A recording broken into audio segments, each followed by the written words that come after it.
The Battle of Canyon de Chelly was fought in 1864 as part of the Navajo Wars. It was a successful operation for the United States Army which precipitated the Long Walk and was the final major military engagement between the Navajo and the Americans. The battle ended with the fall of the main Navajo settlements of Canyon de Chelly in present-day northern Arizona. Background: by the time of the American Civil War, the Navajo was the largest nation in the Southwest and one of the largest remaining Native American nations within the United States. Colonel Christopher H. Kit Carson had been waging a successful campaign against the Navajos, employing a scorched earth policy, destroying homes, food and supplies. It was Carson's policy to treat the Navajo people as humanely as possible, capturing instead of killing them. However, by November 1863 Carson had only sent 200 people onto the reservation at Bosque Redondo. Brigadier General James H. Carleton ordered Carson into the Navajo stronghold in Canyon de Chelly.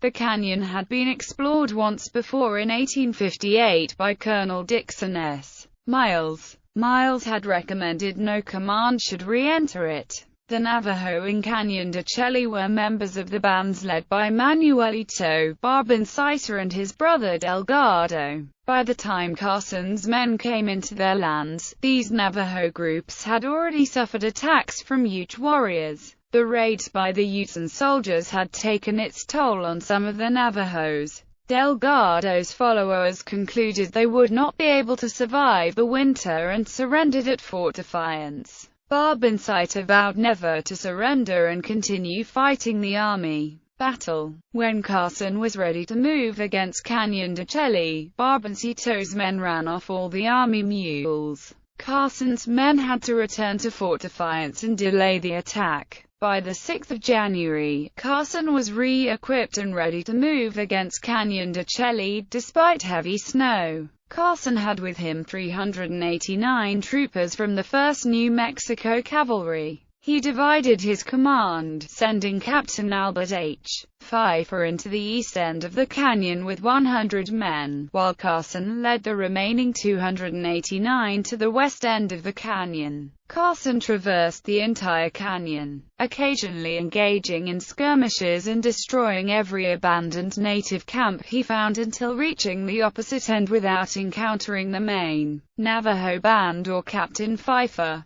Pfeiffer had missed the entrance to the canyon in a snowstorm and was instead traversing through a northern branch called Canyon del Muerto. Carson meanwhile retraced his route back to the west entrance and waited for Pfeiffer to arrive. Pfeiffer arrived having been harassed by natives along the cliffs but, like Carson, had only engaged in light skirmishing. The army set up camp near Chandler, Arizona. Barboncita and Manuelito had both vowed not to surrender. The two led their followers to a rocky butte known as Fortress Rock, at the confluence of the two canyons. Here the Navajos had stockpiled food and were able to hold out against the army's incursions into the canyon. However, this isolated position left the Navajo without many necessities for the coming winter. Many decided to turn themselves in. In the meantime, Carson sent Captain Asher B. Carey through the canyon one last time before the entire command returned to Fort Canby. Aftermath. Although the battle itself had been somewhat anticlimactic, the operation as a whole proved to be a great success to the United States.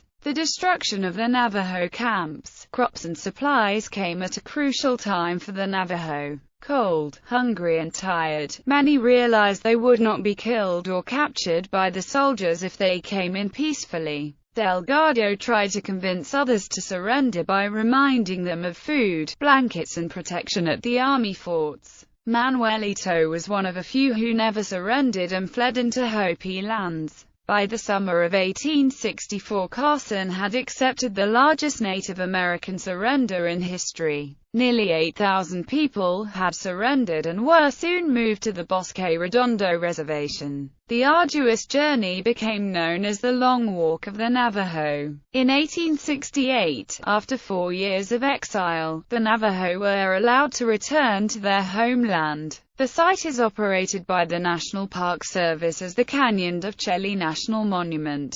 The visitor center is 3 miles from Route 191 in Chandler, Arizona.